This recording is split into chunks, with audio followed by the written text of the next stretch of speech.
Are you afraid police will arrest you? No. I know there's no basis. I mean, I had nothing to do with her disappearance. So there's no possible evidence or anything like that. Hey True Crime Besties, welcome back to an all-new episode of SERIALously.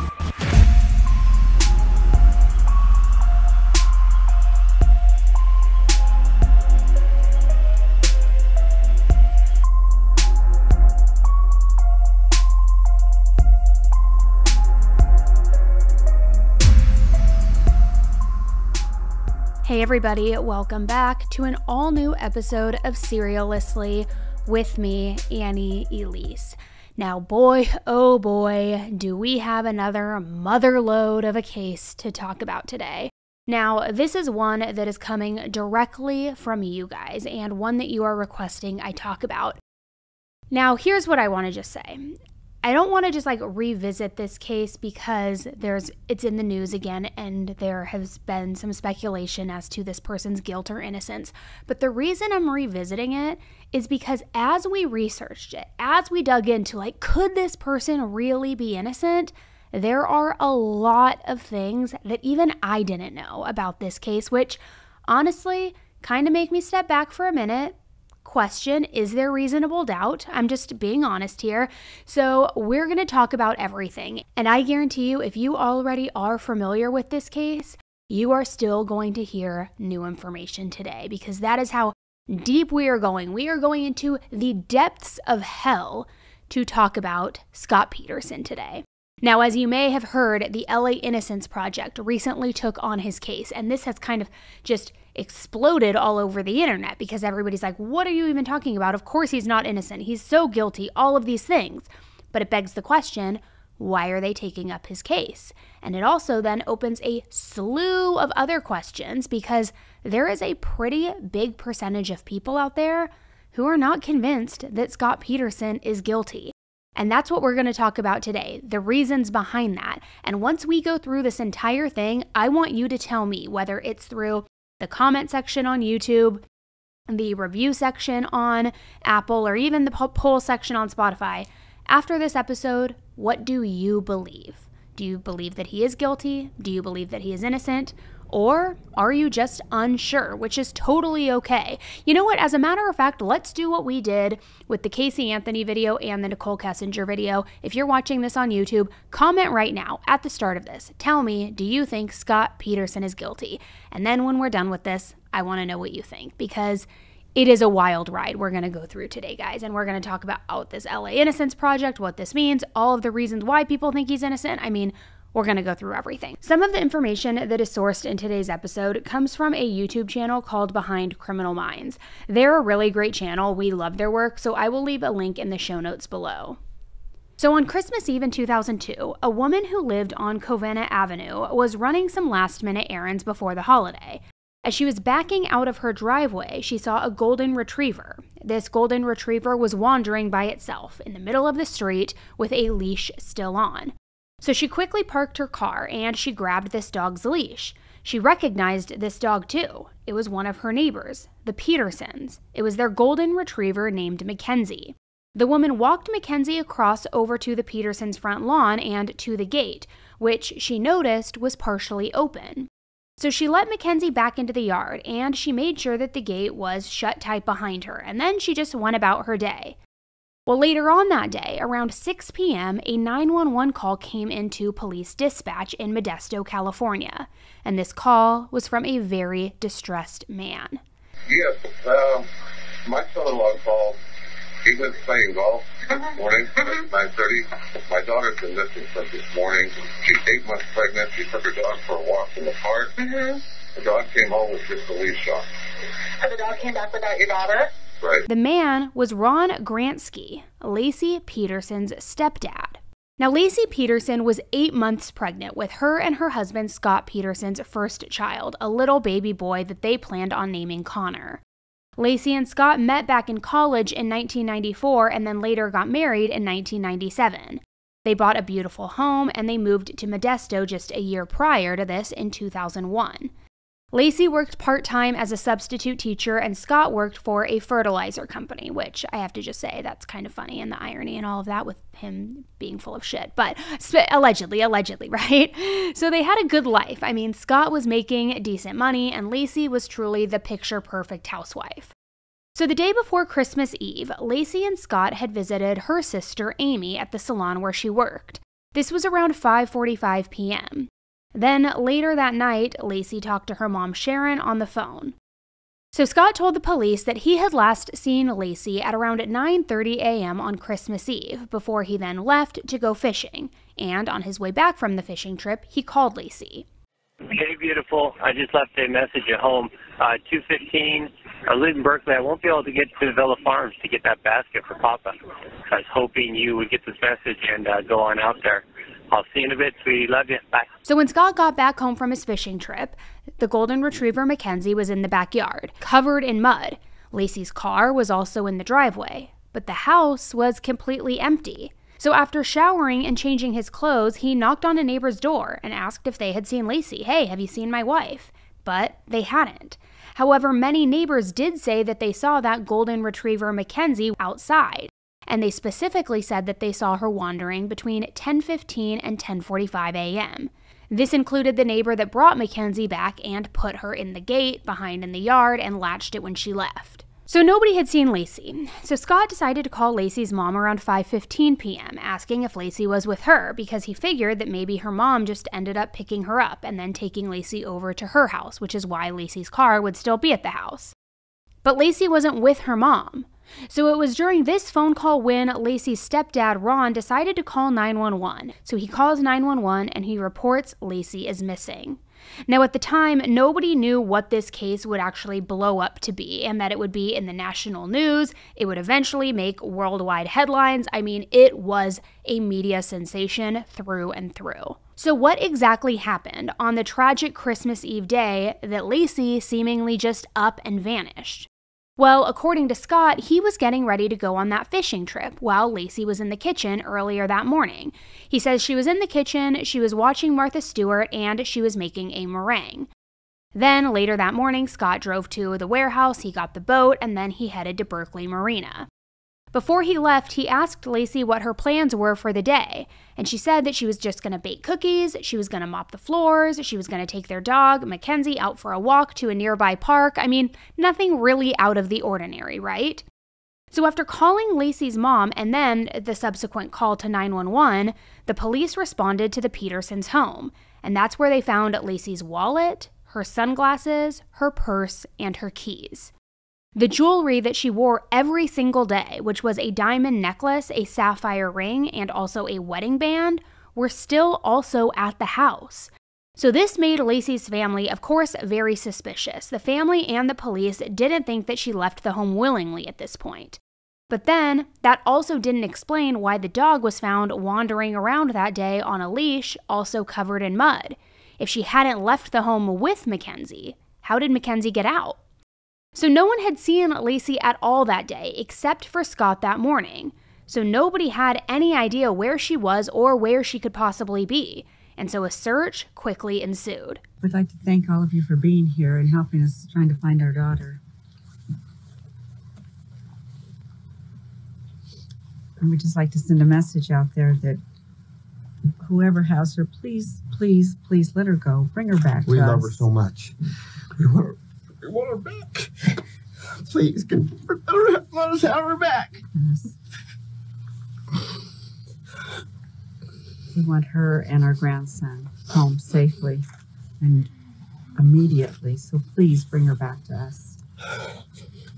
Now, at the beginning of this, Laci's family didn't think that Scott had anything to do with Laci's disappearance. They thought that Scott was an absolute great man and that Scott and Laci were the perfect couple. They were excited to welcome little baby Connor into their lives. They had this beautiful home. I mean, they were young. They were at the peak of their lives. I think Laci was she was 27 years old at the time. So, I mean, they didn't suspect anything about Scott. But that didn't last long. Because then certain things that Scott was saying and things that were in Scott's story weren't really adding up. And police had their eye on Scott from the very beginning. Not only because he was the husband, and we know that they always look to the husband and the spouse first, but also because he was the last one to see Laci. So now I want to go through the timeline of the day, from not only what Scott had said and what he said his whereabouts were, but also what the investigators began to put together. The day before this all went down, on the 23rd, when Scott and Laci went to Laci's sister Amy's salon, Scott got a haircut, and Amy helped Laci learn how to curl her hair. Scott said that he was planning to go golfing the next morning, and Laci's sister Amy said that the last thing that she saw Laci wearing was tan pants and a black shirt with flowers. Scott said that that night, Laci wore blue pajamas to bed. Scott told investigators that Laci woke up around 7 a.m., took off the blue pajama pants that she was wearing and put them in the hamper, and then she took a shower. From around 8 a.m. to 8:45 a.m., a forensic investigator determined that within that time frame, Laci was online shopping, specifically at the store The Gap, and she was looking at a red scarf. She also purchased a sunflower umbrella stand. So Scott also said that Laci told him that morning that she planned to make French toast for a family dinner that was set to take place that night. Scott told the police that Laci had curled her hair that morning, she had been practicing the method that her sister Amy had taught her the day before, and that there was still a curling iron plugged in their bathroom. Then Scott said that around 9 to 9:40 a.m., Laci was in the kitchen watching that Martha Stewart show where it mentioned making a meringue, which it turned out that, in fact, at 9:48 exactly during that segment, a meringue was in fact mentioned. So according to Scott, Laci asked him to fill up a bucket so she could then mop the house. Then around 9:50 a.m., Scott drove to his warehouse to get his boat so that he could take it out to the water for the very first time. From 10 a.m. to 11 a.m., Scott said that he spent about an hour at the warehouse. He was answering emails, he was looking things up online, things like that. More like admin, little type things, I guess you could call it. Then at 11:15, Scott drove to the Berkeley Marina. It's a 1 hour and 37-minute trip. Scott's boat ticket showed him arriving at the marina at 12:54 p.m. So that is definitely in line with that timeline, right? Then at 2:15 p.m., Scott left a voicemail for Laci about picking up a fruit basket for Laci's grandfather. Fast forward a little over an hour later at 3:25 p.m., and Scott stopped to get gas for the car. Then at 3:52 p.m., Scott called Laci again, but this time he didn't leave a voicemail. And this was about an hour and a half after he had previously called her and left her that first voicemail. Then around 4:30 to 4:45 p.m., Scott says that he arrived home. This was the window that he got home, noticed that nobody was home, Mackenzie was covered in mud, and Laci's car was there. And it's during this time that he says Laci was gone. So at 5:17 p.m., Scott calls Laci's mom and her stepdad, and then that's when he asks if Laci was with them. And at 5:47 p.m., her stepdad Ron called the police to report Laci missing. It only took 13 minutes for police to respond, which I have to say is pretty incredible given what we see these days, but at 6 p.m. the police arrived. So Scott starts knocking on neighbors' doors during this, asking if they've seen Laci as well. And as police continued their investigation, they gave Scott many opportunities to be forthcoming with information. However, police believed that he was failing most of these, quote, tests that they were giving him.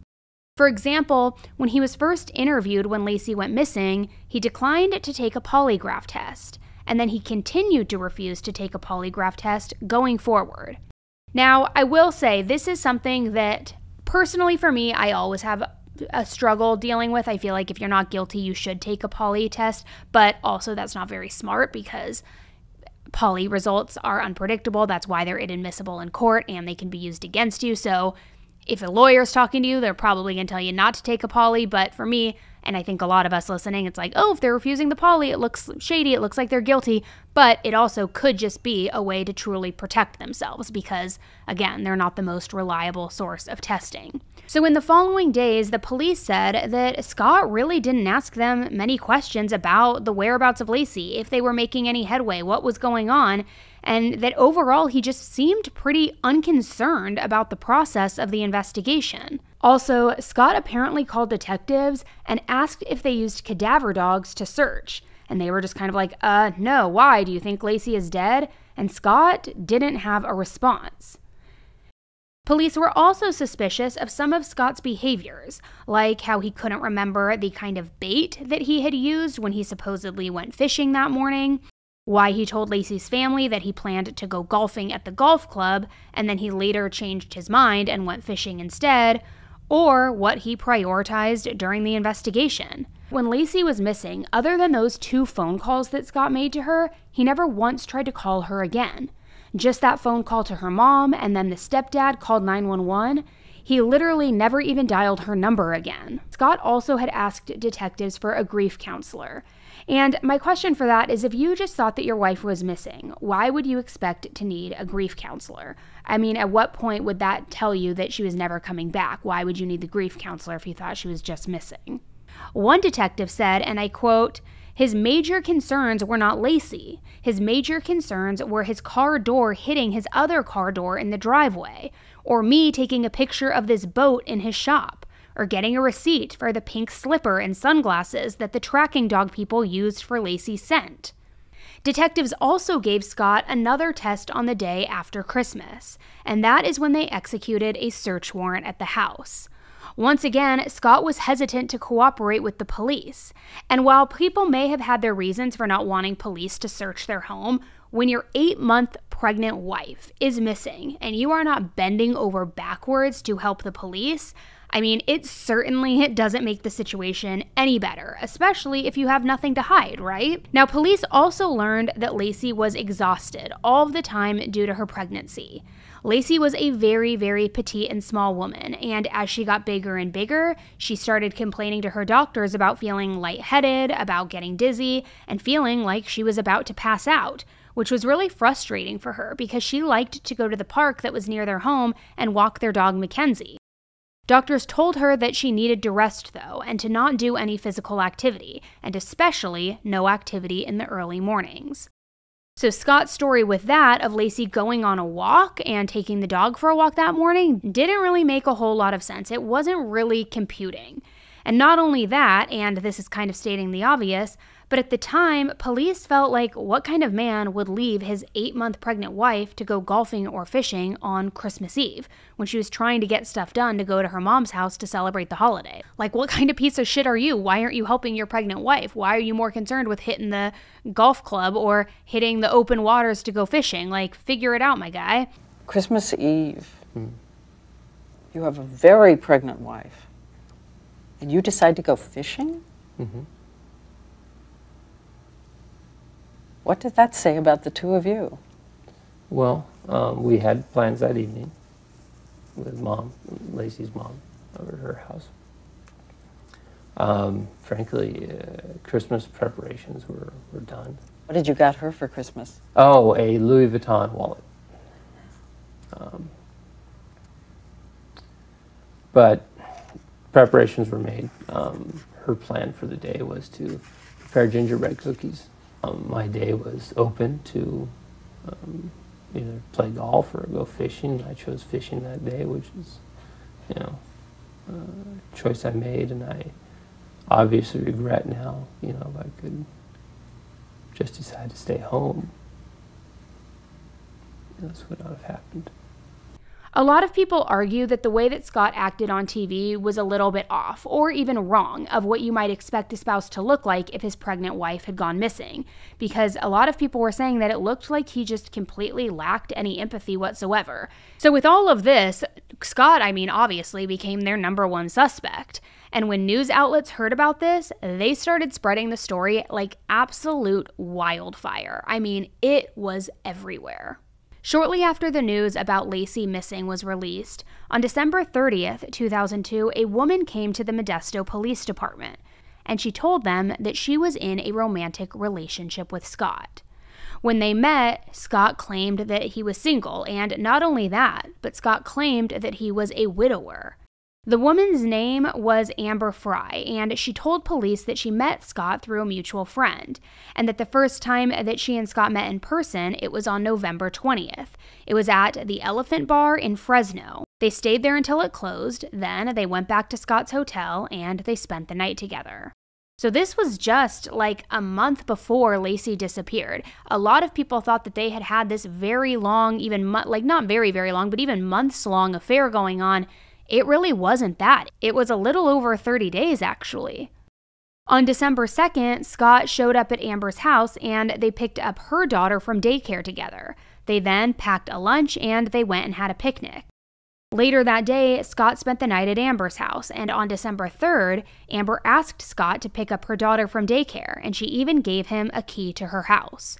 So although it was a new relationship, I mean, it was definitely escalating pretty quickly, and it was getting serious pretty quickly. I no judgment on Amber or anybody else out there, but I don't know that if I just started dating somebody today, next week or even the week following, I would give them a key to my home and like put them on the daycare pickup list. That seems a little bit irresponsible. Again, not to shame her, but maybe that's just how quickly and fast they were falling for each other, and she just trusted him completely. Scott also helped Amber pick up a Christmas tree, and he talked to her about how he couldn't wait to meet her parents, their plan to get married, all of these things. Well then, 3 days later, that friend who introduced Amber to Scott found out that Scott was in fact married. And the friend told Scott, hey, you either tell Amber or I will. So a few days later is when Scott told Amber that story that he was a widower, that he had been married but now he was a widower, and that this Christmas was actually going to be the first Christmas without his wife. He was inconsolably crying because he hadn't told her the whole truth. Scott also told Amber that he had no interest in having children. Now, since Amber was already a single mom and had one child herself, Scott said that this child would be more than enough for him. He would love to play the role of stepdad, but that he didn't want to have any more children. Well, fast forward a few weeks to Christmas Day, when the news about Laci being missing was literally everywhere. So mutual friends between Amber and Scott started calling Scott and saying like, hey man, you need to call Amber. This is absolutely crazy. And on December 26th, Amber called Scott 14 times and there was no answer. Just like a little coward hiding from it, right?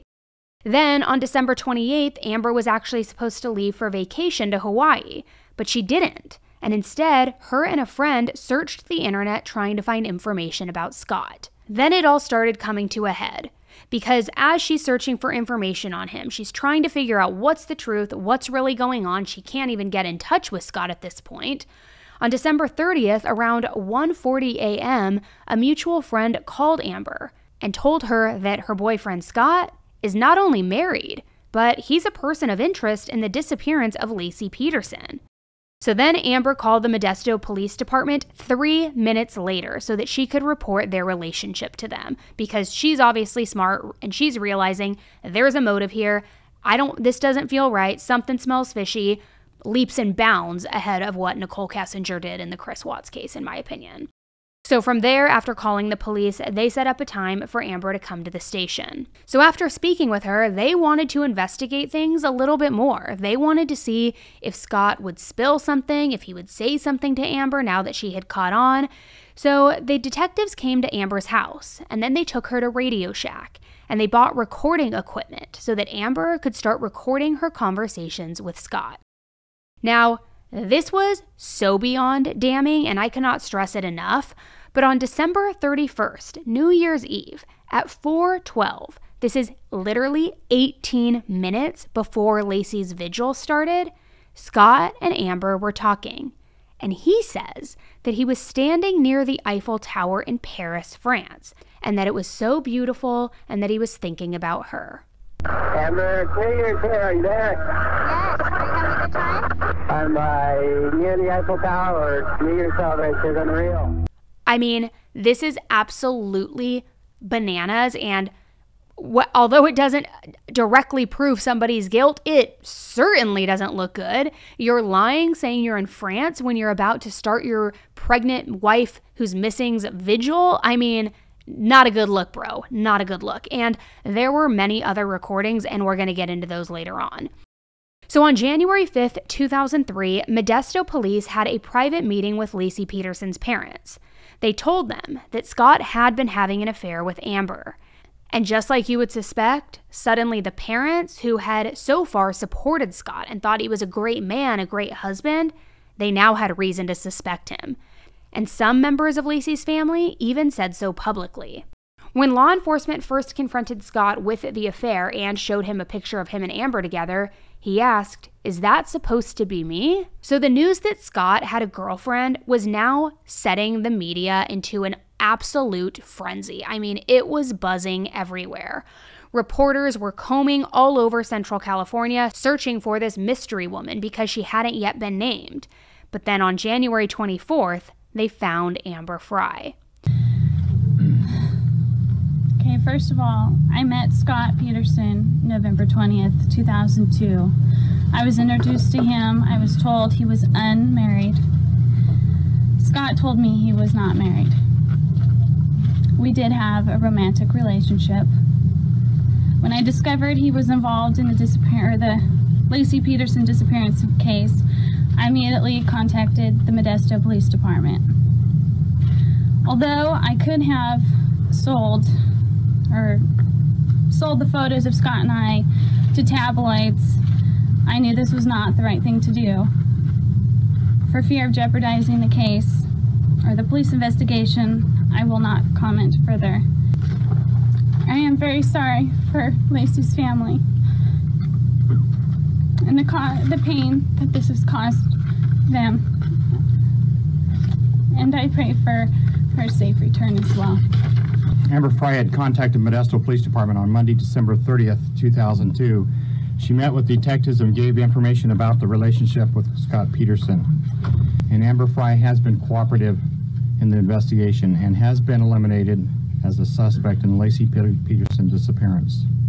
Now, the media was already in a full-blown frenzy, like I said, not only over the case, but now over learning about the fact that Scott had this secret affair, this mistress. It is just not looking good. So the fact that he had been cheating on his 8-month pregnant wife, it just turned this whole thing into, honestly, a circus.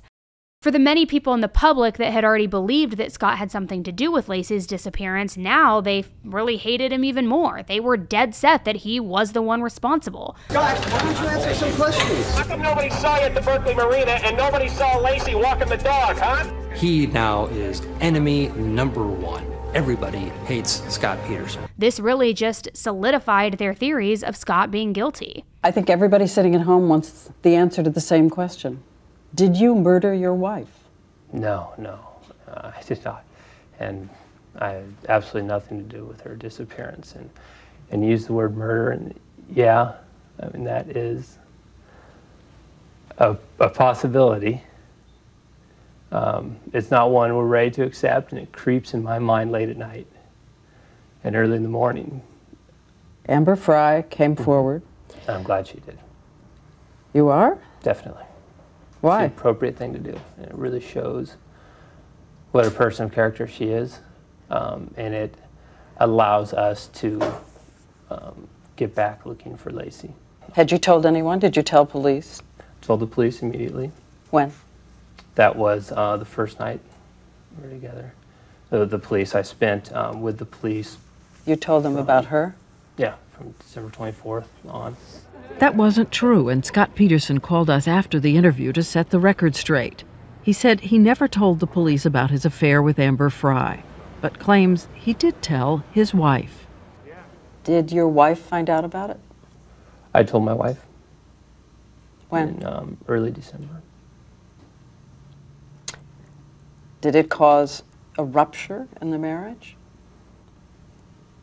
It was not a positive, obviously. It's inappropriate.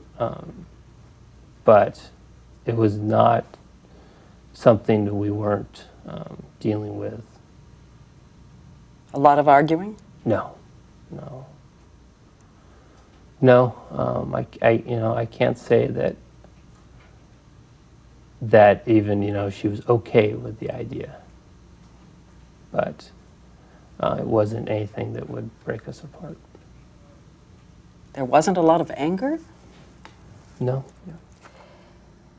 Do you really expect people to believe that an 8.5-month pregnant woman learns her husband has had an affair and is saintly and casual about it? accommodating, makes a peace with it?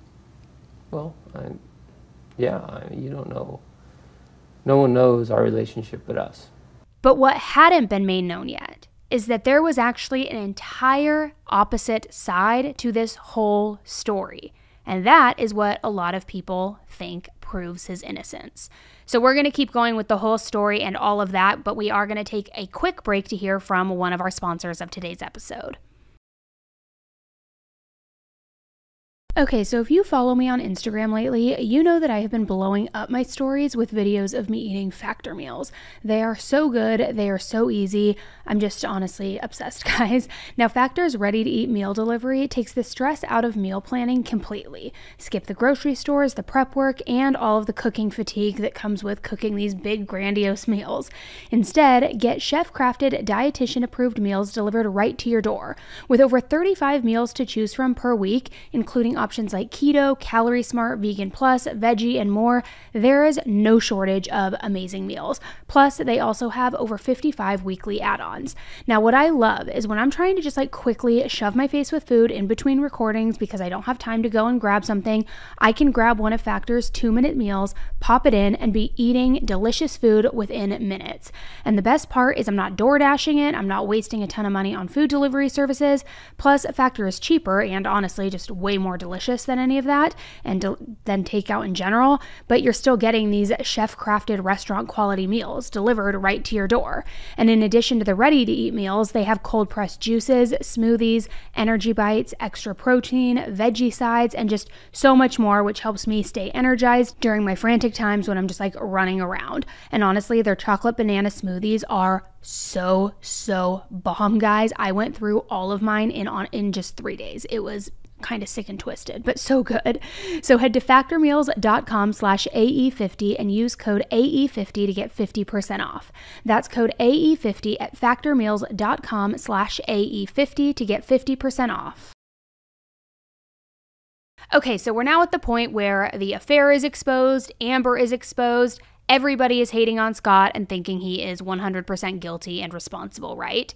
But at this point, remember, Laci still has not been found, so police kept searching for her, all while keeping a very close eye on Scott. They questioned him, and they even recorded his phone calls for 4 months during this investigation.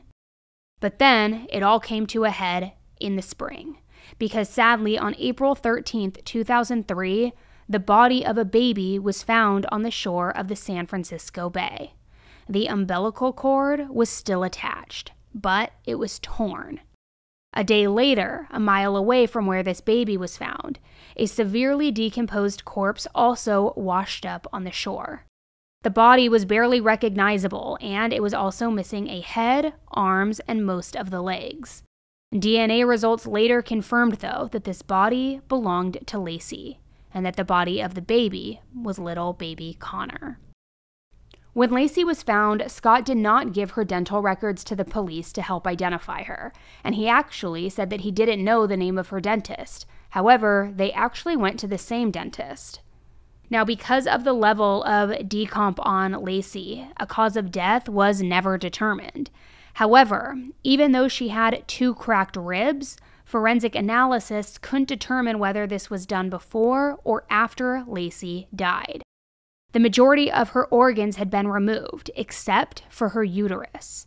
Now, in a truly haunting detail, it was never determined whether Connor was born alive or dead, but both bodies were found only 8 miles north of the Berkeley Marina, that same marina that Scott went to go fishing on Christmas Eve.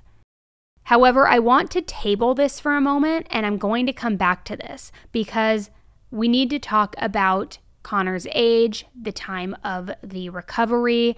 We're going to get to that. So we're going to table that for a second and keep going, but we will come back. So in the months leading up to this discovery of Laci and Connor's bodies, the Modesto Police Department and the FBI had been conducting a very thorough investigation, and that led to evidence that further convinced them that Scott was responsible for this crime.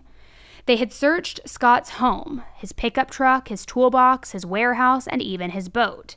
In his boat, they had discovered a homemade anchor that Scott had made using concrete, and he made this in early December. Investigators also found a powder substance on his boat trailer and on his boat. This powder was from concrete, and they suspected that Scott used this homemade concrete anchor to sink Laci's body. Scott purchased 90 pounds of concrete prior to Laci disappearing, and he claimed that he only made an 8-pound anchor.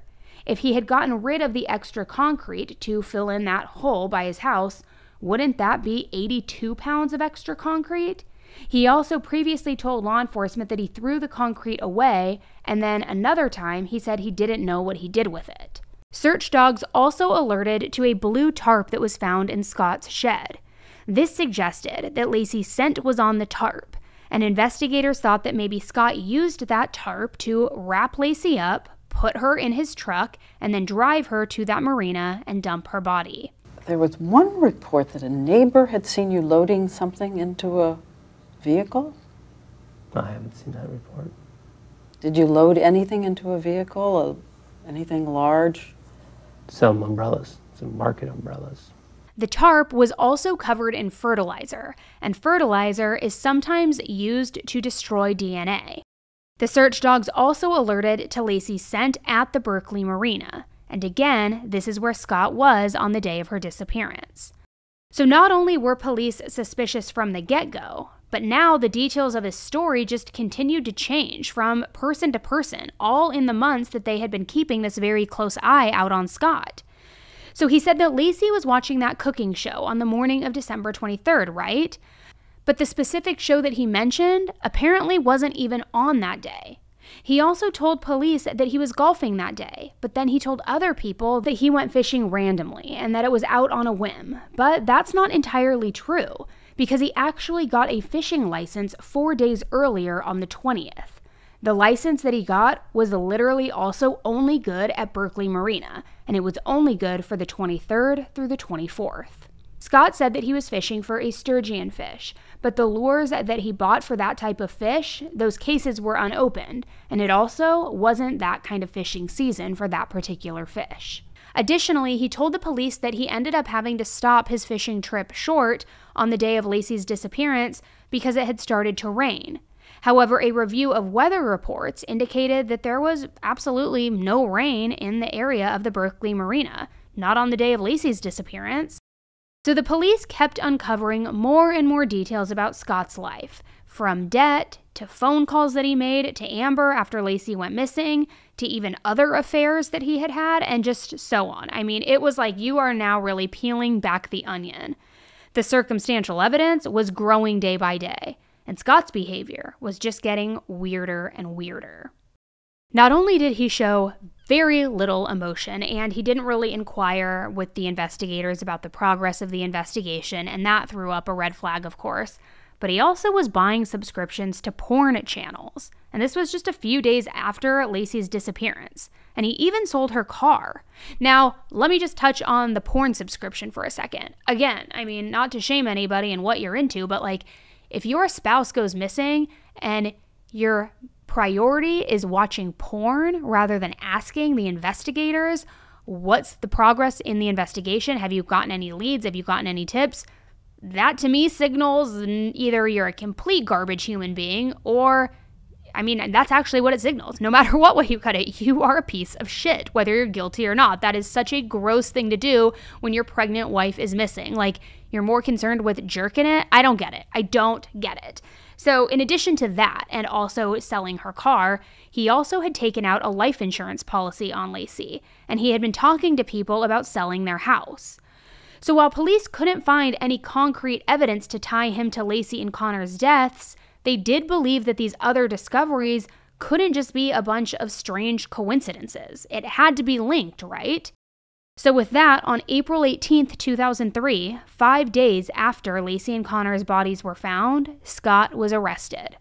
Now, to make it even worse and make the circumstantial evidence and the red flags wave even louder and higher and prouder, when they arrested him, the police found him in La Jolla, California, which is about a 6.5-hour drive south of Modesto, and it's very, very close to the Mexican border. At the time when he was found, he was on a golf course with some of his family members, and police couldn't figure out why he would travel 6.5 hours away just to go golfing. And not only that, but he had bleached his hair, he was carrying $15,000 in cash, he had hundreds of sleeping pills, he had 10 Viagra pills, which, gross. He had his ID, his brother's ID, a firearm, a dagger, and multiple cell phones. Now, if that doesn't scream somebody is trying to go off the grid, I definitely don't know what does, guys. I mean, basically, it didn't look like Scott had traveled all this way to just go golfing. It more looked like he was trying to escape to Mexico. The change in his appearance, the cash, the burner phones, I mean, all of these are just dead giveaways that somebody is probably trying to flee. However, Scott's father said that Scott had been living in his car and that he had changed his appearance to get away from all of the media attention that was coming down on him. According to him, Scott couldn't go anywhere without being swarmed by reporters, which is true, even at his own house. So he says that's why he was living out of his car, and that's also why he drove to La Jolla, in hopes that he wouldn't be recognized there, and that he could get just a few moments of peace, a few moments of solace on the golf course doing something he loved. But the police were not very convinced, and they arrested Scott. Scott was charged with first-degree murder for the murder of Laci, and he was charged with second-degree murder for the death of his son Connor. Even though there was no cause of death and no direct evidence that was linking him to the crime, investigators felt like there was enough circumstantial evidence in this case. From the tarp, the dogs alerting to Laci's scent, the anchor, the affair, and of course all of the inconsistencies in Scott's many stories. So Scott pled not guilty, and his trial began on June 1st, 2004. The trial lasted from June to November, and prosecutors built their case against Scott, whose motive, they said, was to escape his marriage and the impending fatherhood. He just wanted to be with Amber. He didn't want anything getting in the way of that. They called on several witnesses, including Laci's relatives, and also Amber herself. They did this to try to prove that Scott had shown very little emotion during and even after Laci's disappearance. They played phone calls that Amber had recorded between the two of them, which were in just the weeks after Laci vanished. And on these calls, you can hear Scott reading her love poetry. One of the letters of love poetry that Scott sent Amber was the lyrics to Come Away With Me by Norah Jones. Amber, hey,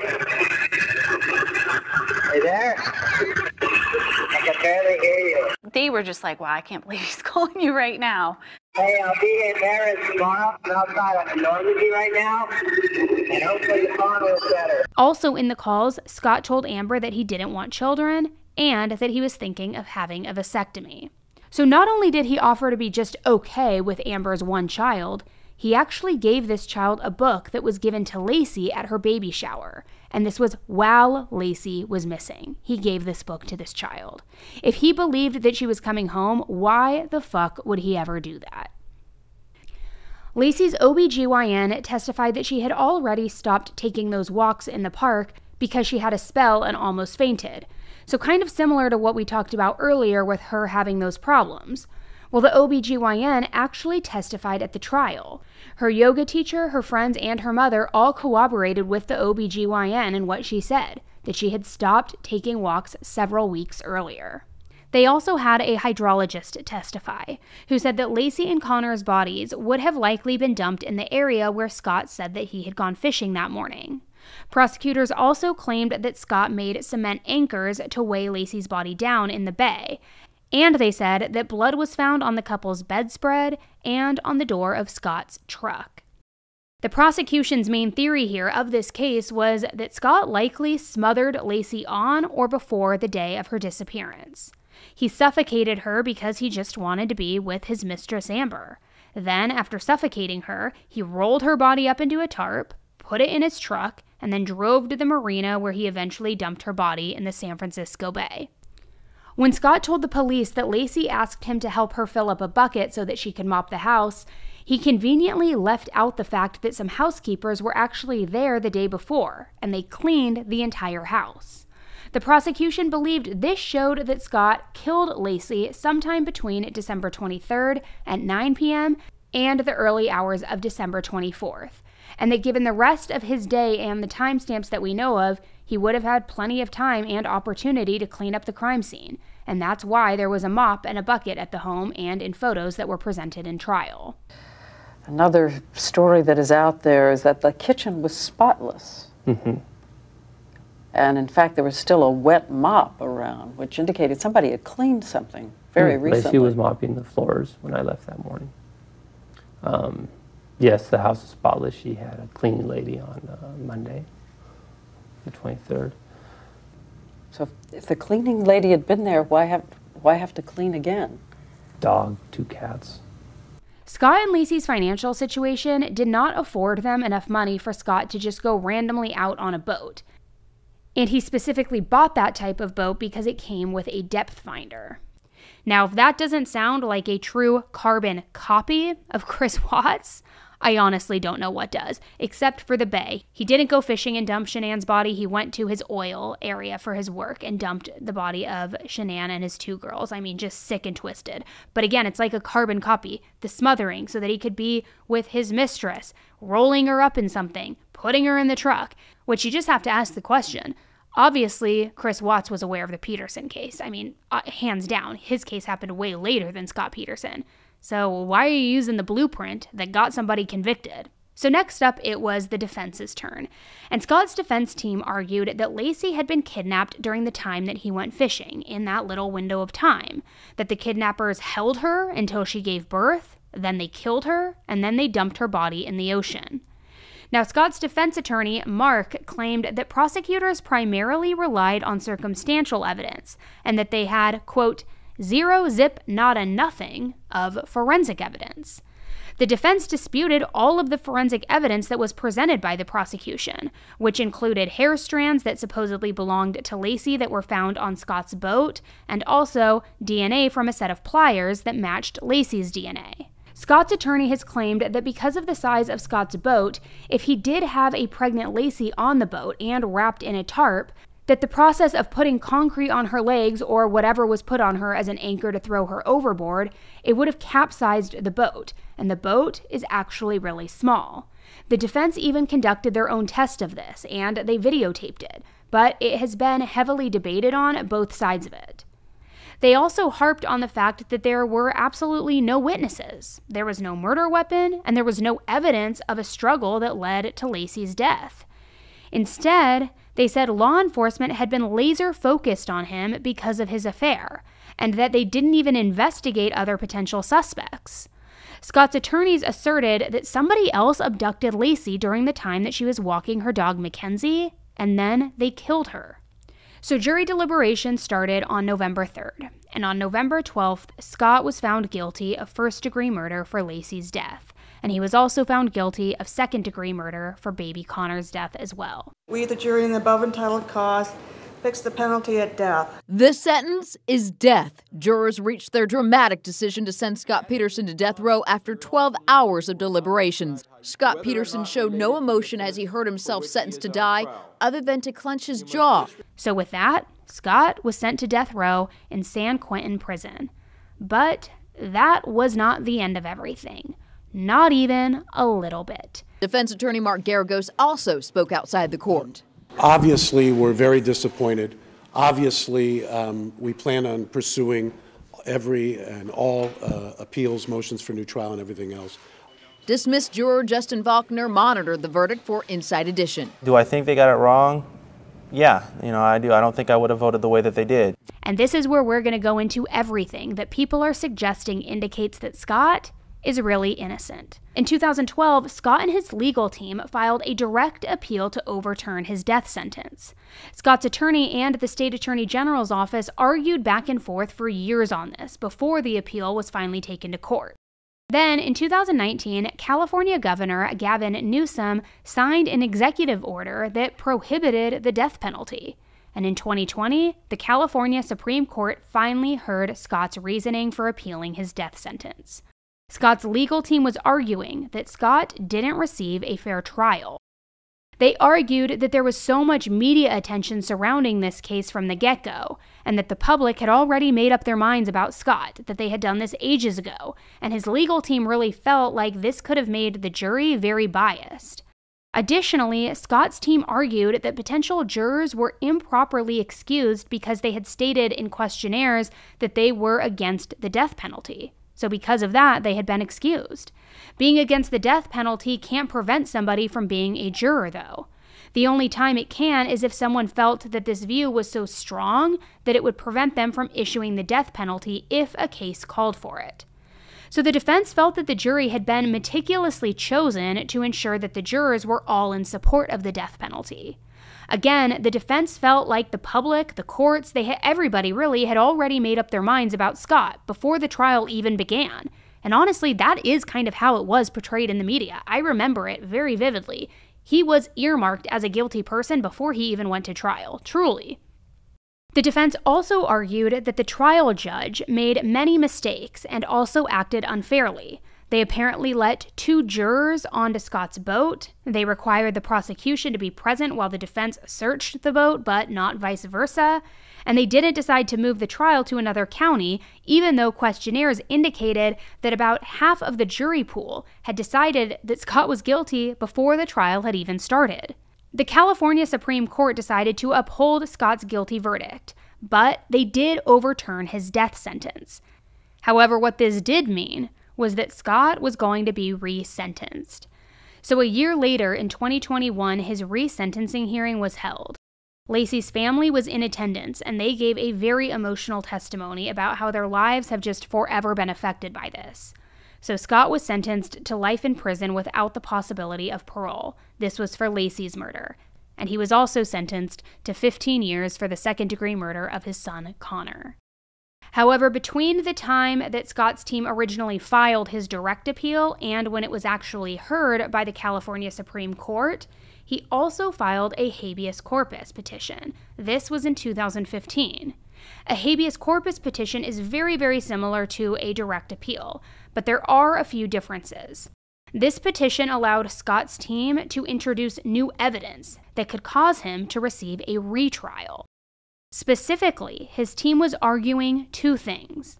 One was juror misconduct, and the other was that many witnesses saw Laci alive after Scott left the home that morning. His defense team said that multiple neighbors claimed that they saw Laci walking with a dog in the afternoon on the day that she went missing, and that the fact that that was just completely ignored and not adequately looked into was a huge miss. The mailman that always delivered Laci's mail said that when he was delivering mail, which was allegedly in the time frame that Laci was out walking Mackenzie, the dog didn't bark at the house at all, and usually the dog would be barking. This one fact is usually offered as the smoking gun for Scott's innocence, because Laci must have in fact been walking the dog if this happened. This was based on the fact that the neighbor who found Mackenzie put the dog back into the backyard around 10:18 a.m., and the mailman didn't come until 20 minutes later. Despite this, Scott's attorneys have never brought this fact into evidence in any of his appeals. However, the biggest part of their argument was that a juror lied on her application and didn't include vital information that could have caused her to view Scott in an extremely biased way. So in October of 2020, the court finally agreed to appeal on the basis of looking into potential juror misconduct. The hearing started in 2020, and it focused on the suspected lies of juror number 7. The juror's name in question is Rochelle Nice, but when the original trial was going on, she was nicknamed Strawberry Shortcake. This was for her then very bright red hair. Scott's lawyers claimed that she purposely lied on her jury application for many potential reasons. You see, since Scott was found guilty, many TV shows, movies, documentaries, and, even podcasts have been made about this case, and Rochelle was involved in quite a few of these productions. She appeared in a 2020 episode, a documentary called The Murder of Laci Peterson. She co-wrote a book about her experience on the jury, and honestly, so much more. So because of this, Scott's team thought that she just wanted to be a juror so that she could be famous afterwards. I mean, after all, the case was all over the media before it even went to trial, so it was likely going to be even bigger after the trial ended. And this would be a perfect opportunity for a juror to capitalize on the situation and kind of parlay themselves into fame. So, was she in it just to get famous? Was she purposefully trying to push for a guilty verdict to then make the story even more sensationalized? Most importantly, throughout these media appearances, Rochelle revealed information about herself that made Scott's legal team initially realize that she had lied on her juror application. On her juror application, Rochelle said that she had never been involved in any criminal activity and that she had never been the victim of any crime. But in these media interviews that she was going on, she revealed that she had unfortunately experienced domestic violence at the hands of an ex-partner, who had been then later convicted of assaulting her. Her then-boyfriend also had an ex-girlfriend who threatened Rochelle, who vandalized her car and kicked Rochelle's door down. This was all done, too, while Rochelle was pregnant with her second child. So in response to these threats, Rochelle filed a restraining order against the woman. And on the restraining order, she wrote that she feared for her life and for the life of her unborn child. So as you can see, there are some parallels between what happened to Laci and what Rochelle feared would happen to her. Additionally, Rochelle had children, one of which she referred to as, quote, little man. Other jurors testified that Rochelle referred to Connor as little man as well, all throughout the trial, and that she seemed very heated and emotional during deliberation. So did she feel some sort of connection to Connor and she wanted to get revenge for him? Was she wanting to convict Scott because of a personal experience that she had? I mean, she experienced how scary it was to have someone threaten her and her baby's life, so maybe she wanted to punish anyone who did that to other women. It's possible, right? Well, in Scott's appeal, that's what they argued. They claimed that Rochelle wanted to get revenge on Scott and wanted to make him pay for hurting his wife and his unborn child. But Rochelle took the stand during this hearing, and she claimed that her situation never came to mind once when she was filling out the application. Additionally, in a very weird turn of events, Rochelle started writing Scott letters a few months after he was given the death penalty. In total, she wrote him 17 letters, and Scott wrote her back 8 times. Now, the letters were about an array of topics. In one letter, she wrote, "What happened, Scott? What pushed you to the limit where you felt like you had to kill someone who not only loved you so much, but was carrying a part of you inside of her?" In another letter, she told Scott that the trial had deeply impacted her. It caused her to have a breakdown that made her go to a psychiatric care facility. In the letter, she wrote, "I never knew how much this trial had an impact on me. Plus, I never had a great life. All the pressure just hit me. I think it has been the time of year. Our verdict, Laci and Connor." Then, in a different letter, she told Scott about a previous boyfriend who had cheated on her. And she then asked Scott, why do men cheat? So Scott's lawyers brought these letters up during the hearing, and they asked Rochelle why she even wrote them. Like, why are you writing to the guy that you convicted, and why are you trying to, build this personal relationship with him? Was it another chance of trying to obtain some sort of fame or, I don't know, notoriety? But Rochelle started crying at this claim, and she said that she deeply regretted sending Scott those letters. She said that she wrote them because she just wanted to hear Scott's side of the story, because they never got to hear his side of the story during the trial. She said she wasn't trying to be his pen pal, not at all, but she wanted to hear directly from him on why he did what he did. Now, personally for me, it's not hitting. It is not hitting. It is very, very bizarre to me. I am putting myself in those shoes right now. Granted, I've never been on a jury for a murder trial, but hypothetically speaking, if I was on the jury for Brian Koberger's trial in Idaho and he was convicted, I could not imagine writing him letters, 17 no less. Could you? Being like, "Hey Brian, why'd you do it? Why'd you commit a heinous quadruple murder? You know, I had a boyfriend once who stalked me on Instagram. Did you stalk them?" I don't know. It is just so bizarre. And maybe I'm just being hypersensitive to this. I just really do not understand. It seems like there is no reason that could logically explain that. But you tell me, are you guys writing to criminals? I'm not. Especially ones if I've had a hand in convicting them. So for Scott to obtain a retrial, his legal team needed to prove that Rochelle acted in bias when she was convicting Scott. Scott Peterson was Laci's husband, Connor's daddy. Someone should have, the one person that should have protected them.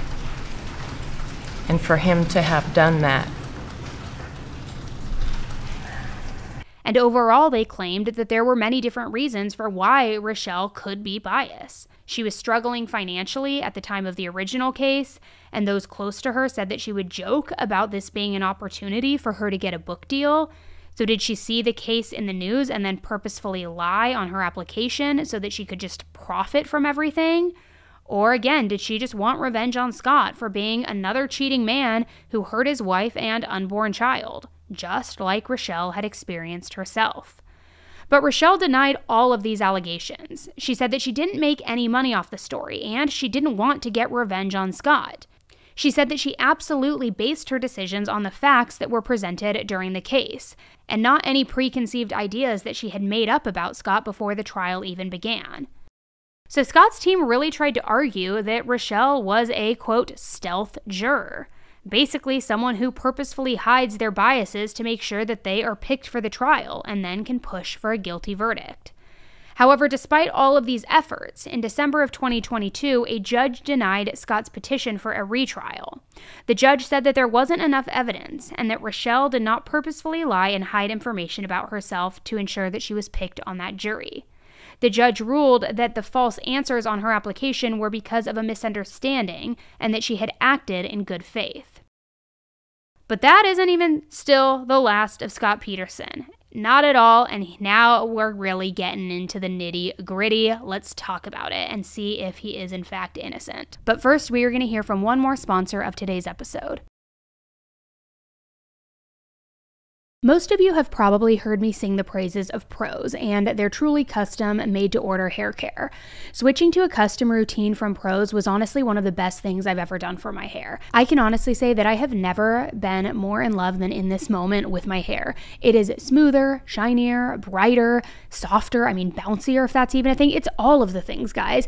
Now, I love that it's a unique formula for my hair too, so it's targeting my specific trouble areas.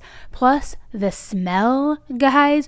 Oh my God, I want to use it as a body wash all over my body. It smells so good. By analyzing over 85 personal factors, Prose handpicks clean, sustainably sourced ingredients that get you closer to your hair goals with every single wash. My favorite feature is Prose's Review and Refine tool too, which lets me tweak my formula for any reason, whether I change my address, whether I change my hair color, my diet, whatever it is. As a carbon neutral certified B Corp, Prose is an industry leader in clean and responsible beauty. All of their ingredients are sustainably sourced, ethically gathered, and cruelty-free. They're also the first custom beauty brand to go carbon neutral. So if you're not 100% positive that Prose is the best hair care you've ever had, they will take the products back, no questions asked. Custom, made-to-order hair care from Prose has your name all over it.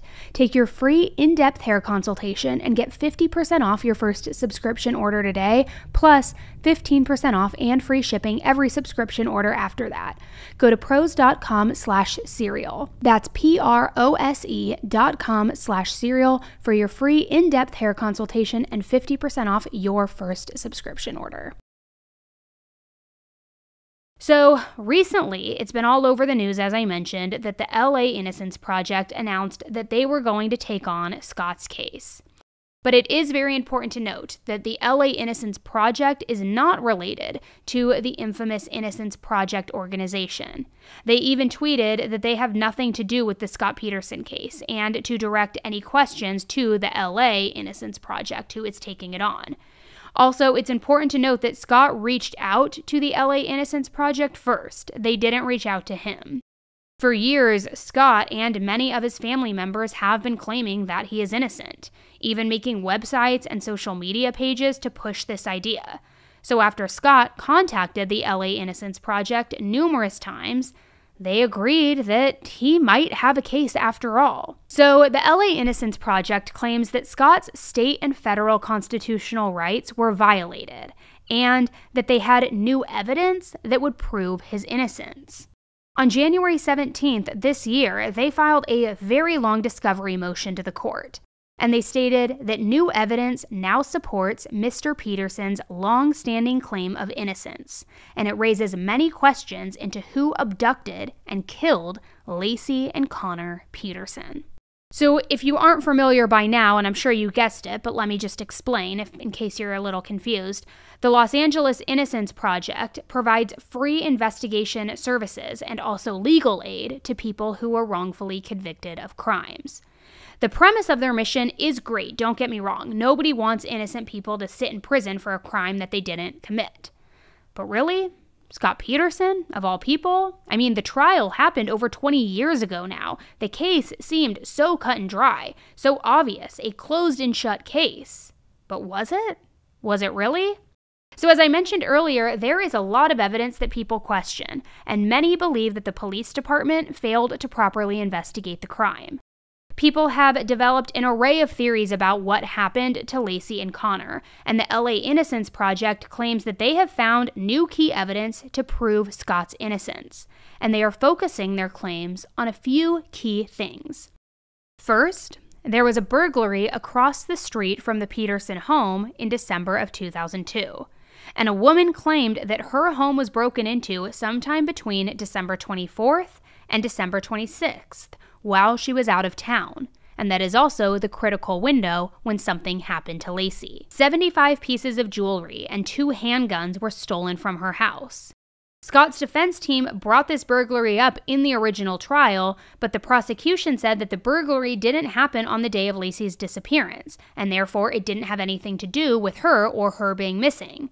They said that the burglary actually happened on December 26th, the day after Christmas, and that the police had already questioned the burglars and cleared them.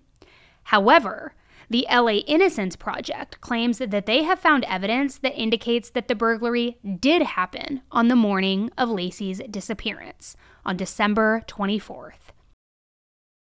Additionally, the LA Innocence Project claims that there was evidence that some of Laci's jewelry and even a watch was stolen from her own home and then later pawned. So, who had these pieces of jewelry? Where did they get them from? And is it in connection to the other robbery? It seems similar, right? It seems like there could be a link. Many people have theorized that this is how Laci was actually kidnapped and killed. Additionally, the burglars that the police interviewed, they all claimed one man as their leader during the crime.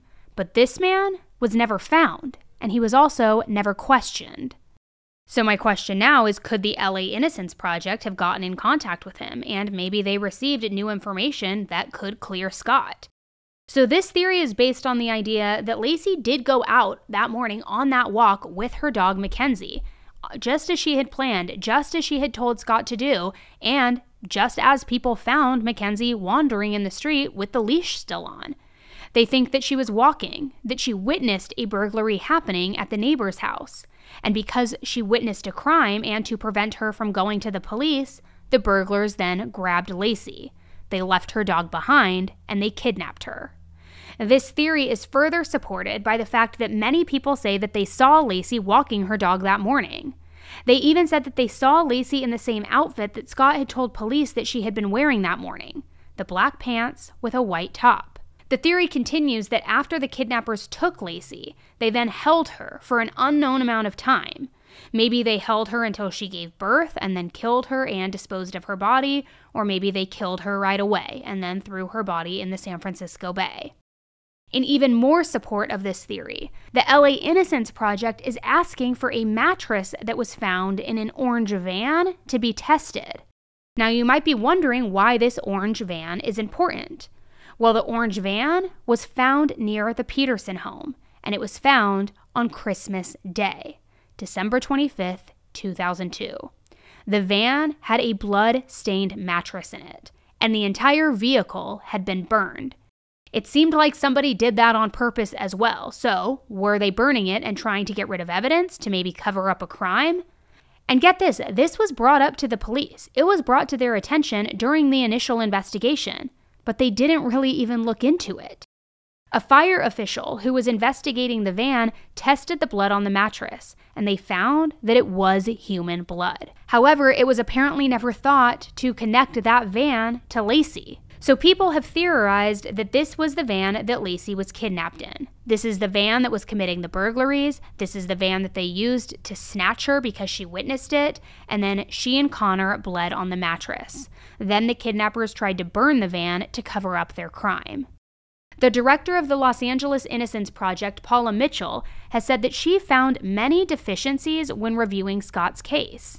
She said that her team has found witnesses and investigative leads that would support the theory that Laci had been kidnapped. They feel that investigators purposefully ignored information that suggested that Laci was actually taken and then killed by a random group of people. However, Paula also stated that many of these witnesses didn't come forward initially because the case was just so high profile and they didn't want to get involved.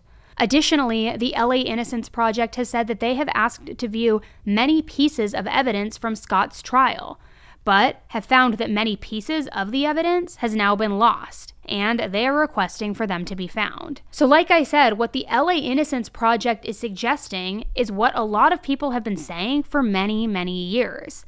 Many people have theorized and truly believe that someone else kidnapped and killed Laci, and the burglary could support this theory. But other parts of the case could also support it as well. Some people bring up the fact that Laci's body was so badly mutilated when it was found. And so some have theorized that this much brutality, this level of it, suggests that the killer was someone who didn't know and therefore didn't have any emotional connection to Laci. But then you must also consider that her limbs were removed because of the anchors and also the natural decomposition that would happen as she was in the water. And the evidence doesn't necessarily suggest that somebody removed her limbs manually. Many people also bring up the fact that the scent dogs used in the investigation had a history of being wrong, apparently. The one who alerted to Laci's scent on Scott's boat had a history of being wrong 66% of the time. That's a pretty big percentage. The second scent dog, the more reliable one, never even had alerted to Laci's scent on the boat. So other people suggest that Laci's murder could have been linked to the murder of another pregnant woman in the same area. In May of 2002, Evelyn Hernandez disappeared, and this was only a few months before Laci's disappearance. Some people even suggest that Laci and Evelyn's disappearances were linked to a satanic cult, because they both disappeared on days that the Satanic Church considers holy. Some also argue that a small cut that was found on Connor's body indicated that the cult bled him out in some sort of infant sacrifice. Disgusting, I know. So while all of the evidence that convicted Scott was circumstantial, it was pretty strong, and there was a lot of it. For example, even though there are claims that witnesses saw Laci the morning of December 24th wearing the black pants and the white top, this wasn't the outfit that her body was found in. She was found wearing a pair of khaki pants, which her sister testified she was wearing on December 23rd, the day that she went to the salon. So this fact then supports the idea that Scott did kill Laci, that he killed her later that night, and then he used all of Christmas Eve to concoct the alibi and dispose of Laci's remains. Specifically, it supports the idea that he smothered her on December 23rd before then going on that fishing trip Christmas Eve morning. The fishing trip actually being that he went and dumped her body in the San Francisco Bay. Plus, all of the lies, the deceit, and the evidence like the tarp really do point to Scott being the perpetrator. But let's talk about those witnesses for a moment. The witnesses who say they saw Laci the morning of her disappearance. In a podcast called Rabia and Ellen Solve the Case, the hosts Rabia and Ellen talked about this case, and I wanted to bring up a few points that they made in it. First, they talked about 4 independent witnesses who didn't know each other and who were never called to testify at the trial. The first witness was Homer Maldonado, and he didn't know Laci, and he said that he was getting gas when he saw a pregnant woman walking a dog. He remembered noticing that she was not wearing a sweater or even a jacket, despite it being 40 degrees outside. The next witness, Martha Aguilar, who knew Laci, said that she did in fact see Laci walking outside on what turned out to be the same street that another witness named Gene reported seeing Laci on. Gene didn't know Laci, but he stated that he saw Laci on the same street, La Loma, and he recalled noticing the dog Mackenzie because his dog was the same color. Other witnesses, Tom and Elizabeth Harshman, reported that they were driving between 2 p.m. and 4 p.m. on the afternoon of Christmas Eve, and that's when they saw a white van with a stripe.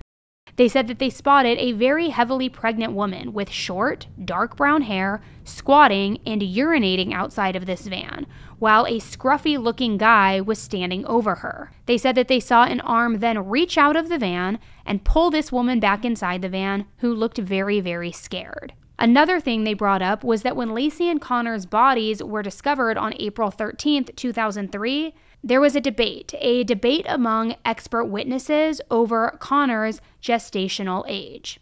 On December 24th, 2002, Connor's gestational age would have been 31 weeks, but one doctor measured him at between 34 to 36 weeks at the time of death. So if true, this would mean that he could not have died on the 23rd or the 24th, and that perhaps he lived for 3 more weeks. This possible scenario begged the question, did Connor die in utero, or was he actually born? And remember, investigators never totally ruled out the possibility of a live birth. They said that people who saw Connor's autopsy photos noted that he looked like a newborn, not a fetus. They also pointed out if Connor died in utero, then he should have been mummified. But also, how could he have been in utero for 3 months, then expelled later? Because if he was in the water longer, he may have been more decomposed than he was. They also brought up that there was twine that had been wrapped around Connor, and that it had to have been hand-tied into a loop, and could not have coincidentally wound up lodged around his neck. They argued that this evidence proves that Laci was killed shortly before the bodies were found, and that the killers dumped her in the bay to frame Scott. And maybe not even frame him personally or directly, but since he was already the fall guy in the media, to really just secure that theory. Laci's body was found on the shore the day after Connor was discovered. And remember, her remains consisted of a torso, arms that were missing from the elbow down, one leg missing from the knee down, and a foot missing on the other leg.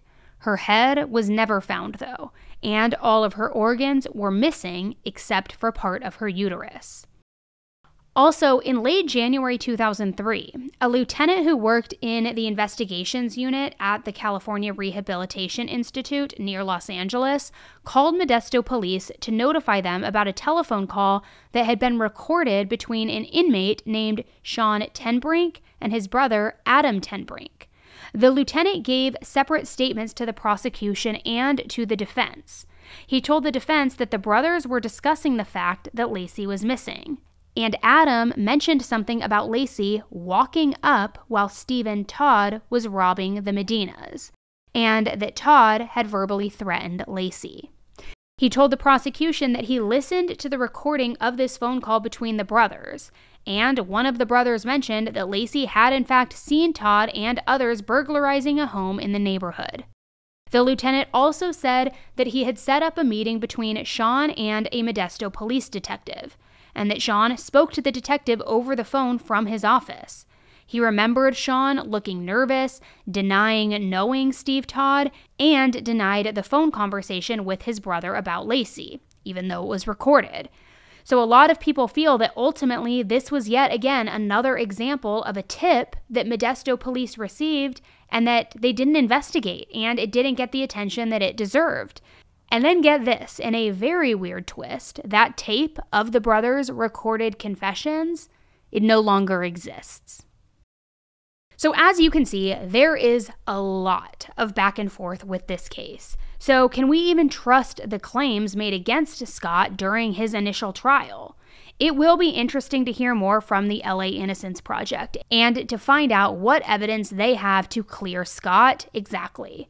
If the blood on the mattress ends up being a match for Laci or Connor, it could be a huge turning point for Scott. He and his legal team have been continually pushing for his innocence for so long. It's going to be very interesting to see where this case lands. And I want to know from you, now after hearing the whole thing start to finish, do you think that this means that he could actually be innocent? Do you think that the Los Angeles Innocence Project actually has a case here? Or do you have no doubt in your mind that Scott killed Laci and Connor? Like I said in the beginning of this video where I asked you to comment and let me know what you think, let me know now. Give me a comment over on the YouTube section if you're watching the video version of this, or vote on Spotify. I'll throw a poll up. Or, of course, as always, if you're listening on Apple, you can leave your opinions on this case in the review section. It's a wild one, guys, so we will definitely see where it goes. I am curious to know what you think. I do think, and my personal opinion with this case is that during the initial trial, it was chock full of circumstantial evidence, right? I mean, not to say that Scott did himself any favors. I mean, watching the porn, bleaching his hair, going down to La Jolla, playing golf, having cash on him, pills, all of the things, like not doing any favors, definitely look shady. But the actual true evidence against him was pretty circumstantial at best. And it was a massive media storm to where I'm not surprised that he was found guilty because, like I said, it was kind of like he was already earmarked as guilty before it went to trial. But now when you hear of other things, the robberies taking place that same morning, the van, it starts to make that circumstantial evidence feel even more circumstantial. Kinda, right? I mean, I'm not saying, again, that Scott's innocent by any means, but I think it does beg the question, what is the real evidence in this case one way or another? What is it? So anyways, let me know what you guys think. Thank you for tuning in to another episode. I will keep you updated because I am going to be glued to this case. All right, guys, and before we go, don't forget about today's amazing sponsors. Snag those deals while they're there. Before they're gone, head over to Factor and get 50% off with code AE50 at the link in my show notes. And also get that custom hair care for yourself through Pros and get 50% off your first subscription order today. So all of those links are in the show notes, guys. I also have some very interesting cases coming up that many of you have been requesting and that have a lot of controversy too. So if you're not following the podcast yet, make sure you take 2 seconds, go in your app wherever you're listening to this, hit the dots or the check mark or whatever you have to do to follow the podcast like any other social media handle, because you are not going to want to miss those episodes. All right, guys, that is all I've got for you today. If you want extra ad-free bonus content, you also can do that through Apple or through Patreon, and I'm going to be back on the mic with you very, very soon with another true crime case. All right, thanks for tuning in and stay safe out there. Bye.